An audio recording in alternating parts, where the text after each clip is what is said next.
Hello, Alma Minglavari Channelia Josobar, Tini, Rika, Majidi, Nachajo, Piama Piparino, a Yizong and Nito Lady, Yetan Siansi, Yesibio, Nanu Mone, Yata Mone, Neta Parishi, being Tatoni Lili Tabare, Ratihi, Dicata Caro, Majidi Pipare, Majidi, Yetan Siansi, Saint Habare, Bio, Muti, a Tampaline, Tinsin Habarishi, as a real Sabio, Lolayano.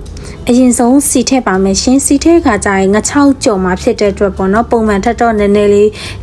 များသုံးထားရပေါ့နော်ပြီးရင်တော့အရာလာစီရန်အတွက်နည်းနည်းမုတ်လေးထည့်ပါမယ်ရှင်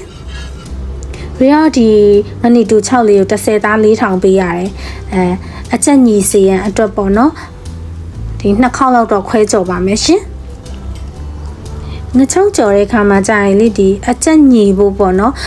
မီအေးအေးလေးနဲ့အဲ့လိုမျိုးပြီးရကြော်တဲ့ပုံစံလေးอ่ะပေါ့နော်တောက်လျှောက်မှွေပြီးတော့ကြော်ပေးရပေါ့နော်နောက်မှဆိုလို့ရှိရင်မီးပြင်းသွားတဲ့ခါကျရင်တူးသွားတာဒါမှမဟုတ်အဲ့လိုမျိုးပျော့တဲ့ဟာပျော့မာတဲ့ဟာမှာအဲ့လိုမျိုးဖြစ်မှာဆိုရင်လို့ပါရှင်ဒီရစိတ်ရှိရှိလေးနဲ့အေးအေးစစ်စစ်ကိုကြော်ပေးရပေါ့နော်ဒီလိုရွှေဝါရောင်နေထားရောက်ပြီဆိုလို့ရှိရင်တော့ဒါငါ6လေးချက်ပြီပေါ့နော်အဲဆိုရိုးဆယ်ထားလိုက်ပါမယ်ရှင်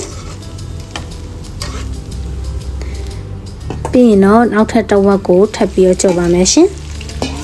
ငါ6ကြော်လို့ရှိရင်အဓိကပေါ့နော်မီးမပြင်းဖို့ပြီးလို့ရှိရင်ဒီအချက်ညှိဖို့လိုရပေါ့နော်နောက်မှဆိုလို့ရှိရင်ပြင်းတွဲ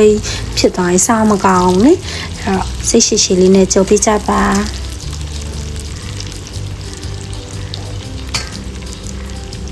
ကဲဒါဆိုရင်တော့ကြော်ပြီးသားအနေထားလေးပေါ့နော်အကျက်လေးညီရဲစားလိုက်တဲ့ခါကျရင်ကျွတ်ရွတ်မော့လေးပါရှင်နောက်တစ်ဆင့်အနေနဲ့ကတော့ကြက်သွန်လေးထည့်ပါမယ်ကြက်သွန်လေးကိုလည်းမီးအေးအေးလေးနဲ့ကြော်ပေးပါရှင်အခုလိုရွှေရောင်တန်းတဲ့အနေထားဆိုရင်ရပါပြီရှင်ပြီးရင်တော့အဆက်ရတာအတွက်ငရုတ်သီးအကျန်းဘက်ပေါ့နော်ထည့်ပေးပါရှင်ကိုစားနိုင်တဲ့အဆက်လေးပဲထိထည့်ပေးလို့ရပါတယ်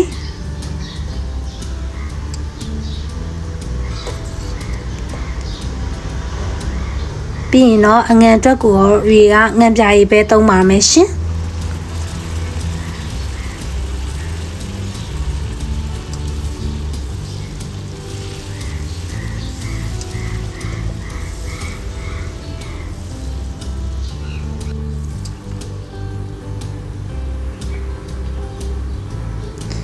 ပြီးရင်တော့ရေစိမ်ထားတဲ့မကြီးရည်လေးပေါ့နော်ထည့်ပါမယ်ရှင်ပုံမှန်က6ကြော်စားတဲ့ကြရင်စားလို့ရှိရင်ပေါ့နော်ဒီလိုမကြီးရည်လေးနဲ့ထည့်ကြော်စားတာကြတော့အချင်းရတာတက်လေးလည်းပါတယ်ပြီးတော့စားလို့လည်းကောင်းနေရှင်အရင်ဆုံးဒီမကြီးအနှစ်ကိုပေါ့နော်ရေခမ်းတဲ့ထိရအောင်ချက်မယ်ပေါ့နော်ဘာလို့ဆိုတော့ဒီရေတွေအများကြီးကျန်တဲ့ချိန်မှာငါ6ထဲချလိုက်လို့ရှိရင်ငါ6ကပြင်းတွဲတွဲဖြစ်သွားမှာဆိုလို့ပေါ့နော်အနှစ်ကိုအရင်ချက်တဲ့တဘောပေါ့အနှစ်မှာအငံတွေအချင်တွေအရသာတွေတေချာစိတ်မြောင်ထည့်ပြီးတော့မှချက်ပြီးတော့မှငါ6ထည့်တာပေါ့နော်ဆိုငါ6ကလည်းပြင်းတွဲတွဲမဖြစ်သွားတော့အရန်ထမင်းမိန်နဲ့ ready နေ့ဆိုလို့ရှိရင်ဒီငါ6ကိုမကြီးသီးနဲ့ကြော်ထားတယ်ပြီးတော့ပဲဟင်းပေါ့နော်ပဲဟင်းလေးကိုဒီပဲကြဆန်လေးနဲ့ချက်တယ်အရန်ထမင်းမိန်တာတော်တော်လေးစားကောင်းတယ်ရှင်လိုက်ကြော်ချက်စားကြည့်ပေါ့နော်ပုံမှန်ငါ6ကြော်နေရထက်စားလို့ရှိရင်မကြီးသီးလေးနဲ့ချက်တဲ့ခါကျရင် taste ကတစ်မျိုးလေးပေါ့နော်နောက်ဆိုရင်ငါ6ထဲကိုမကြီးနှစ်လေးစိတ်ဝင်သွားတဲ့ TV အေးစစ်စစ်ကြော်ပေးနေရပေါ့နော်လုံးရလည်းလွယ်ကူရယ်စားရလည်းကောင်းပါရဲ့ရှင်ကဲဒါဆိုလို့ရှိရင်ငနီတူ